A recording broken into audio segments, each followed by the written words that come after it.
এই 40 ফুট তারা আমার আল্লাহ ফেরেশতাদেরকে দিয়ে নকশের গলা পর্যন্ত বানাইল, গলা পর্যন্ত বানাইল, তারপর উপরের গলা চেহারা দিতে পারে না।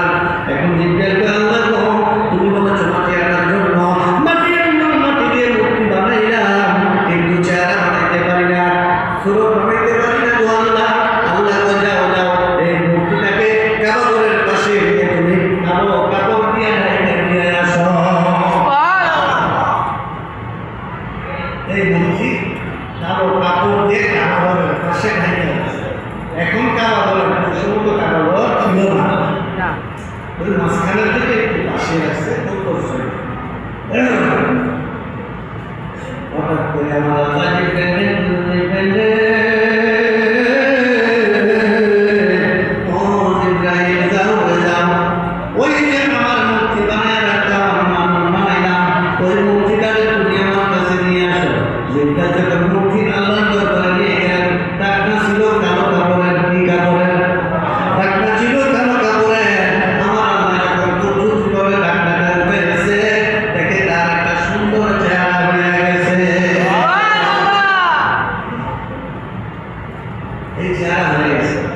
চোখের সাথে না, নাকের সাথে মুখের সাথে কি সুন্দর একটা চেহারা হয়ে গেছে, কত সুন্দর করে আমাকে দেখেন। এই নাকটা যদি কিছুকে দিত কেমন লাগতো, সবুজ লাগতো না। ও বন্ধুরা বাবার নাকে দিছে, মুখটা দিছে। এখন দেখেন যত খাবার দেখেন তখন খানাটা কাছে দিলেন, এটা ভালো কি মন্দ, পচা কি ভালো, যেমনটা আগে চলে যায় নাকের ভিতরে, নাক সার্টিফাইড করে এটা খাবেন কি খাবেন না, নাকে বলে দেবে এটা ভালো, নাকে বলে দেবে এটা বন্ধ হয়ে এটা খাওয়া যাবে না, নাকে বলবে এটা পচা, নাকে বলবে এটা ভালো, তখন আপনি ঠিক না বেঠি। তারপরে আল্লাহ আরেকটি জায়গার ভিতরে আরেকজন স্টেশন ভিতরে বসে রাখছেন, স্টেশন মাস্টার। এটা এত বড় স্টেশন মাস্টার গো, তার কাছে সব কিছু ধরা পড়ে যায়, আছে না নাই? আছে না নাই? এর মুখের ভিতরে আরেকটা যন্ত্র আছে, যেই যন্ত্রের ভিতরে ছোট্ট একটা পাথর পড়লে, একটা যদি পশম পড়ে, সেটা জিহ্বার ভিতরে ধরা পড়ে যায়। ঠিক কি? আল্লাহ কেমন কারিগর, এত সুন্দর করে আমাদেরকে বানাইছে। এই মানুষ যখন বানাইলো, এই মানুষ বানানোর আগে আমার আল্লাহ একটা নূর আল্লাহর দরবারে রেখেছিল। বন্ধুরা বাবারা ভাইরা, এখন যদি নূরের জগতে যায়, রাত্র কাটাইব, মাথা একটু বলতে হয়। যেহেতু আমি যখন সহদায় কারবালার অনুষ্ঠানের ভিতরে এসেছি, মহরমের বসের কথা কিছু বলতে হবে তো, অবশ্যই বলতে হবে, তাইলে আমার এই এটা আগে হবে, আমি আসি। এখন আমার আব্দুল আলামিন ওই রাজুলের মূর্তি বানাইলো, রাজুলের মূর্তি বানাইয়া আল্লাহ ডাক দিল করবে, কোরআন বলতেছে রূহে আল্লাহ পাকের আদেশ, রূহের আদেশ করলো যাও তুমি আদমের ভিতরে প্রবেশ করো। যখন রূহের আদেশ করলো, রূহ আদমের সামনে গেল, আদমের সামনে যাইয়া কতক্ষণ বাড়াইয়া শুরু করা রইল, আবার চলে আসলো আল্লাহর দরবারে। আল্লাহর দরবারে যাইয়া বলে, তুমি আমাদের পাঠাইছো আদমের ভিতরে ঢুকার জন্য। আল্লাহ আমি দেখতেছি আদমের ভিতরটা অন্ধকার দেখা যায়, এই অন্ধকার আদমের ভিতরে আমি থাকতে পারবো না, আমার ভয় লাগে। আল্লাহ অন্ধকারের ভিতরে আমার থাকা বড় না। আল্লাহ বুঝে নাই, ভিতরে আলো নাই, বুঝছে না, না আল্লাহ বুঝে না? আল্লাহ বুঝছে, আল্লাহ বুঝা বুঝছি বুঝছি। যতক্ষণ পর্যন্ত আমার হাবিবের নূর মুবারক আমি আদমের কবরের ভিতরে না দেব, ততক্ষণ পর্যন্ত তুমি ভিতরে ঢুকতে না। আল্লাহ মনে মনে কয়, আল্লাহ বলে ঠিক আছে, তুমি যাওয়ার চিন্তা ভাবনা করতেছো যে ভিতরে ঢুকতে না। আল্লাহ প্রতিটা হাত মুবারক আছে না নাই? আল্লাহ হাত আসেনি, যেরকম হাত আসেনি, এটা কিসের হাত? নূরের হাত। কিসের হাত? নূরের হাত। ওইটা দেখা যায়? আমরা দেখি? আমরা দেখি না, আমাদের চক্ষু নাই। বন্ধুরা ভাইরা বাবারা, গভীর মনোযোগ। আল্লাহ পাকের কুদরতি শাহাদাত আম্বিয়া ওই আরশে আজিমের ভিতরে যেখানে আল্লাহর নামের সাথে নূরের নাম মুবারক আছে, নূরে মুহাম্মদী আইনা আমার আল্লাহ, তার কুদরতি আম্বিয়া কপালের ভিতরে পেশাবের ভিতরে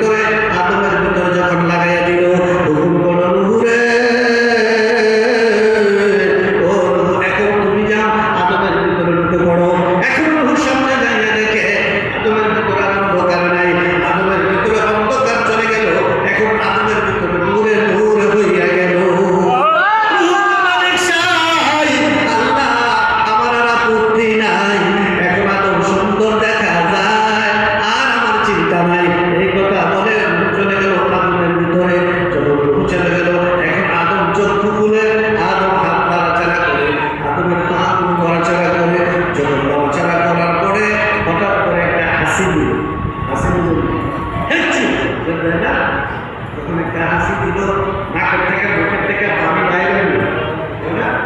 আল্লাহ জিবরিল রে ও জিবরিল তুমি বেহেশত থেকে ফুল নিয়ে এসো আমার আদমের এই যে নাকের পানি মুখের পানি গুলো করেছে এগুলো তুমি ওই ফুলটার ভিতরে সুন্দর করে মুছে মুছে ওই ফুলের ভিতরে তুমি নিয়ে আসো আইনা আমার বাগানের ভিতরে নিয়ে দাও। তখন জিবরিল হাসি দিছে আদম এই নাকের পানি গুলি এগুলো জিবরিল তার একটা ফুল দিয়ে বেহেশত ফুল দিয়া মুছে মুছে আমার বাগানে দিয়ে আসে। বন্ধুরা ভাইরা বাবারা যখন আদমের চেতনা হলো আল্লাহ ডাক দিতেছে আদম রে ও আদম তোমার মাথাটা উত্তোলন করো তোমার মাথাটা উপরের দিকে উঠাও। আদম যখন মাথা মুহাম্মাদুর রাসূলুল্লাহ জোরে বলেন না সুবহানাল্লাহ। আদম দেখার পরে মনটা খারাপ হয়ে গেল, আদমের মন খারাপ। আল্লাহ মনটা কেন খারাপ? বলতেছে আল্লাহ যখন পিঠা দিলাম দিকে মাথাটা উঠাইলাম উঠে দেখি গো তোমার নামের সাথে আর একটা নাম দেখা যায় মোহাম্মদ। আমি তো মনে করেছি আমি সর্বপ্রথম আমার আদম বানাইছো, তোমার নামের সাথে আমার নামটা থাকার কথা। এখন দেখি এমন একটা নাম জীবনে আমি দেখি নাই শুনি নাই। আমার মনে প্রথম এই মোহাম্মদ আবার কোন দিন বানাইছো যার তোমার নামের লগে মিলাইয়া রাখছো। আমরা কোন নবী চিন্তা নবী চিনে কবরে না গেলে জান্নাতে যাওয়ার আশা না। এখন কবরে গেলে প্রশ্ন করবে কয়টা? লেখাপড়া করে স্কুলে পরীক্ষা হয় কয়টা? Test test final test test final. এখন টেস্টে ফেল করলে টেস্টে উঠা বাবারে বাবা ঠিক আছে ঠিক। যখন টেস্টে ফেল করে তারপরও রাহে রাহে ফাইনাল ফাইনাল সাধারণত দিয়ে রাখি না রাখে। যখন আপনি ফাইনাল ফেল করবেন তখন আপনি তাই রাখেন তখন আর ফাইনাল বন্ধু মানে বাবারা আল্লাহ রাব্বুল আলামিন চিন্তা করতে সাধারণে এক বান্দা টেস্টে যদি ফেল করো চিন্তা নাই, টেস্টে যদি ফেল করো চিন্তা নাই। যখন ফাইনাল ফেল করবা তুমি তাহা মনে লাগবা এখন ফাইনাল তখন বাকি যারা দরকার আছে না যে মামলা তো কালো দিতা তারপরে আমার নামে সেটা আদর পুরানি কোজনে আমার মুখের সামনে এই সম্পর্কে তুমি যখন দুনিয়া ছিলে তারপর কেমন ছিল তাকে কেমন করতে অবস্থা যে আমরা যে কোন করে যে নবী সে বলে দুনিয়াতে দুনিয়া আমার দুনিয়া আমার উনি সারা শুনি না চিন্তা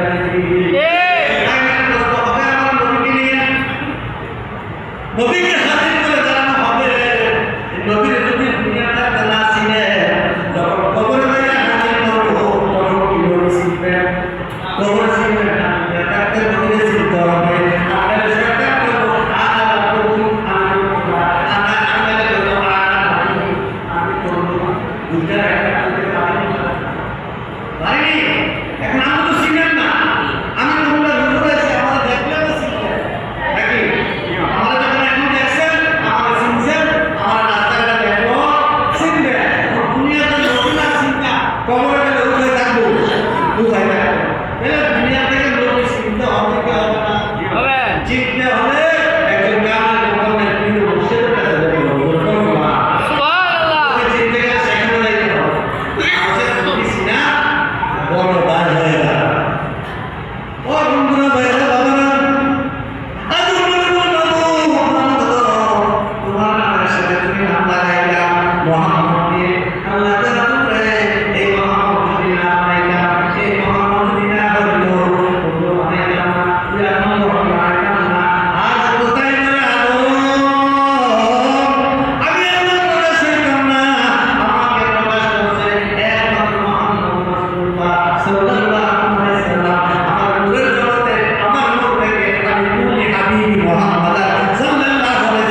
গান গাইলাম না, গান গাইলাম বেশ লাগে। বাংলা ভাষায় বলে গান, বাংলা ভাষায় গান, আরবিতে গান বলা, ইংলিশে বলে সং, হিন্দিতে গান, উর্দুতে বলো, ফার্সিতে সাম। বস্তু কিন্তু একটু অনেকে আমরা এই ধরনের বললে তাতে গান গায়, বদুয়া গায়। এই যে জুম্মাদের শুক্রবারের জুম্মাদের বদুয়া করে না, বলে ওহাবিদের একটা খোদবা আছে, এই খোদবাটার নাম হলো খোদবাতুল আহকাম। খোদবাতুল আহকাম এটা ওহাবিদের খোদবা, এটা আমাদের সন্ধিদের খোদবা। ওহাবিদের খোদবাটা লেখছে আশরাফ আলী থানভী, আশরাফ আলী থানভী ওই খোদবার 16 নম্বর খোদবা। কত নম্বর? 16 নম্বর খোদবার ভিতরে উল্লেখ করেছে যে এমন এক ধরনের গান গায় যেগুলো আল্লাহর ওলিগণ, উলামা হাক্কানীগণ, পূর্বের আল্লাহর ওলিরা তাদের ঠাকুরায় বলে বসে যেই ধরনের শান, যেই ধরনের গান গেয়েছে ওই গানগুলো গায়। আমরা তো ওই গান নদীর শান গায়, ওই শান গায়, ঠিক না? পৃথিবীর ভিতরে একটা কোরআনের তাফসীর আছে, ওই তাফসীরের নাম হচ্ছে তাফসীরে রুহুল বয়ান। তাফসীরে রুহুল বয়ানের ভিতরে একটা হাদিস আছে, যিকরুল আম্বিয়ায়ে মিনাল ইবাদত, যিকরুল আম্বিয়ায়ে মিনাল ইবাদত, যিকরুস সালিহিনা কাফারা। সুবহানাল্লাহ। আসলে আপনারা ভালো লাগে না, আমারও কথা নিয়ে ভালো এখন ওই তাফসীরের ভিতরে হাদিসটা এনেছেন, যিকরুল আম্বিয়ায়ে মিনাল ইবাদত, নবীগণের শান গাইলে ইবাদত হয়। সুবহানাল্লাহ। নবীগণের গান গাইলে, নবীগণের শান গাইলে ইবাদতে গণ্য হয়। ওলিগণের গান গাইলে, ওলি আল্লাহর গান গাইলে, ওলি আল্লাহর শান গাইলে পাপের কাফারা হয়। তাহলে এই ধরনের গান, এই ধরনের ভজন, এই ধরনের শায়র, এই ধরনের কবিতা এগুলা গাওয়া যায় আছে, আছে না? আছে। আমরা যে ইমামের অনুসরণ করি ওই ইমামের নাম কি? আমরা যে ইমামকে অনুসরণ করে নামাজ পড়ি ওই ইমামের কি না? আমরা জানি না, আমরা মুসলমান না, আমরা নাম ধরি না। ইমামে আজম কত ইমাম আছে, সাইদ ইমামের শ্রেষ্ঠ ইমাম ইমামে আজম, সকল ইমামের বড় হযরত আবু উমর বিন সাবেক রাহিমাহুল্লাহ। এটা হচ্ছে হানাফি মাযহাবের ইমাম। যে হানাফি মাযহাবের ইমাম উনি যে মসজিদে ইমামতি করতেন, রাস্তার পাশে একটা ঘর, ছোট একটা ঘর, বাচ্চারা মুনাজাত এলানো হবে, ইয়ানি থাকবে, চুপ করে থাকবে, কমিটির কোনো তোমাদের একটু বেশি করে দেবে। আর যদি চিল্লা পাল্লা করো একবার ভিডিও মানা করে দেবে। কথা বলছো? চুপ করে বসো। আমাদের ইমামে আজম তিনি যখন ঘর থেকে উনি মসজিদ করে যেতেন, রাস্তার পাশে একটা ঘর, ওই ঘরের ভিতরে গান নেই, এই ধরনের গান নেই। ওই গানের সুর ঘরে শুনতো, আর ইমামে আজম এই রাস্তাতে যাইতো, গানের সুর শুনে ওই ঘরের পাশে উনি দাঁড়িয়ে দাঁড়িয়ে ওই গানটা শুনতেন। যখন গান শেষ তখন তিনি মসজিদে যেতেন, আবার আসার পথে এইভাবে গান শুনতেন, তিনি বাসায় যেতেন। হঠাৎ করে একদিন দেখে তিনি যে যদি গান গেত এই ধরনের কোনো আওয়াজ, গানের শুন না। তখন জিজ্ঞাসা করলো একজনকে যে এই ঘরের যে লোকটা গান গেল, তো উনি যে গানটা এই জন্য পুলিশে ধরে তারা জেলে নিয়ে গেছে। ওই দিছে তাই এখন জেলখানার যারা আছে তারা তো ইমাম সাহেব বেশি নেই। ইমাম সাহেব গেলেও জেলার কাছে গিয়ে জেলার দেখে বৈশাখ করতেছে, আমার একজন খুব ভালো মানুষ আমাদের ক্যামেরা ধরে নিয়ে আসছে, উনি গান গাই বলছে কে, তার নাম হলো উমর। নাম কি? এখন জেলখানার ভিতরে দেখে উমরের আর অভাব নাই, এক উমর না, মানে মোটামুটি অনেক উমরে জেলে আছে। এখন জেলার বলছে যে যতগুলো উমর আছে সব বাইর করে দাও। এখানে ইমাম সাহেব আছে, তোমার একটা সম্মান আছে, কোনটা ওনারই না, মানে উমর এটা তো আমরা জানি না, যত উমর আছে সব খরচ করে দাও। আল্লাহ আকবার। এখন উমর যত আছে সব খালাস হয়ে গেছে। তখন ওনাদের যারা জিজ্ঞেস করলো, হুজুর একজন গানের ব্যাপারে, একজন গায়কের ব্যাপারে আপনি সুপারিশ করবেন, ব্যাপারটা বলতাম না, সবাই চলে গেছে। তখন হুজুর বলতেছে, দেখো যখন সে নাচের রাসূলটা টান দিছে, আমি দাঁড়াইলাম, আমি এমন একটা ভাবে চলে গেলাম, আমি দেখতেছি মদিনার কামলাও আমার সামনে হাজির হয়ে গেছে। আমার নবী দাঁড়িয়ে আছে, আমি নবীর দিকে তাকিয়ে তাকিয়ে তার গান শুনতেছি। যতক্ষণ পর্যন্ত সে নাচের রাসূল গাইতেছে, ততক্ষণ পর্যন্ত মদিনার কামলাও আমার সামনে দাঁড়িয়ে। সুবহানাল্লাহ। আমি তো আজকে পাই না, আমার নবীর আমি আজকে দেখি না, যার কারণে আমি আসছি আপনার কাছে। সে যেভাবে যে একটা প্রেম নিয়ে, ভালোবাসা নিয়ে নবীর সামনে, তখন আমি সেখানে দাঁড়াই, তখন আমি থাকি না, আমি খানাফিন্দার দেশে চলে যাই, আর আমি দেখি আমার নবী এখানে দাঁড়িয়ে না। বেশ কোনো মাসালা নাই, সরকার কোনো রায় না, সরকার রায় না। কিছু কিছু গান আছে যেগুলাকে আল্লাহর প্রতি আশেক মানা, নবীর প্রতি আশেক মানা, ওলিদের প্রতি আশেক মানা, হ্যাঁ, সেই গানগুলা ওগুলা গেলে আপনার সম্পর্কের ভিতরে দূর আসে, নদীর সামনে ভজন হয়ে। এই যে শায়েখ মঞ্জুর আহমেদ সাহেব, ওনার জীবনে ওয়াজের ভিতরে ওয়াজ যতটুকু করছে তার চেয়ে বেশি নাচের রাসূল করেছে, ঠিক না বেশি? উনি শুধু নাচের রাসূলের করেছেন। উনি মদিনা শরীফ কেন নাচের রাসূল লিখতেন, বসে বসে লিখতেন। উনি যে মদিনা শরীফ ওনার যে জান্নাতুল বাকিতে রওজা হয়েছে, এটা আগেই তিনি দেখে গেছেন যে তোমার পাশে যেতে আমি শুনতে পারি, এইরকম একটা গল্প দেখে গেছে। ওনার আশিকি বই আছে, আপনাদের এলাকায়। এবার চিন্তা করেন নদীদের শান কেমন শান, নদীর শান গাইলে আবাদত হয়, নদীর শান গাইলে বাপের কাপ করা আদায়। আমি বলতেছিলাম আল্লাহ রাব্বুল আলামিন যখন আদমকে বললেন, আদম রে, আমি যদি মুহাম্মদকে না তৈরি করতাম, তুমি আদমকে বানাইতাম না। এমনকি আমি আল্লাহ একটু কথা শুনতো না। আমি যে আল্লাহ ঘোষণা দিয়েছেন আমার নূরে মুহাম্মদী, ওই নূরে মুহাম্মদী তোমার বংশধর থেকে আসবে, আরো প্রমাণ করে তোমার বংশ থেকে এই নূরে মুহাম্মদকে আমি প্রেরণ করবো, মানবের জন্য আমি পৃথিবীতে প্রেরণ করবো। আল্লাহ রাব্বুল আলামিন মানব সৃষ্টির আগে আমার নবীকে বানাইছেন নূরের মধ্যে, ঠিক না বেটি? আমার নবী নূর না মাটি? বলেন নূর না মাটি? আমার নবী নূর। আমার আল্লাহ তো জানতে আদম মিনাল্লাহি নূর, আমার হতে এসেছে নূর, ইয়ানি মুহাম্মদুর রাসূলুল্লাহ সাল্লাল্লাহু আলাইহি সাল্লাম।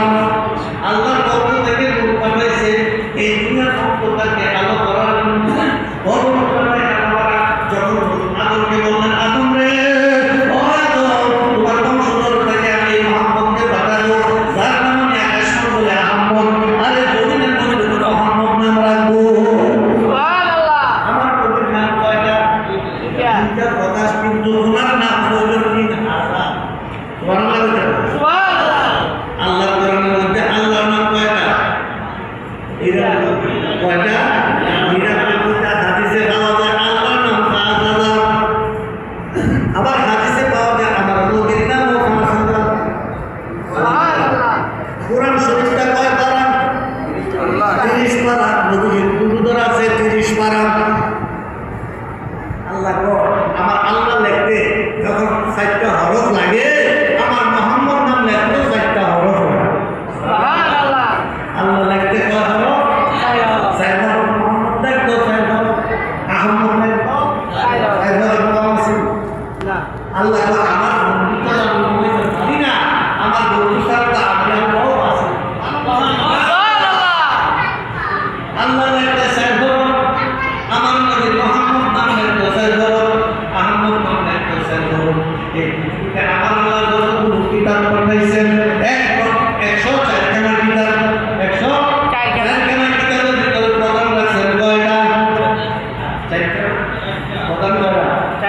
চারটা অসংখ্য ফেরেশতাদের ভিতরে ফেরেশতা সম্মানিত কয়জন? চাইবেন কেমন বিষয় নাই।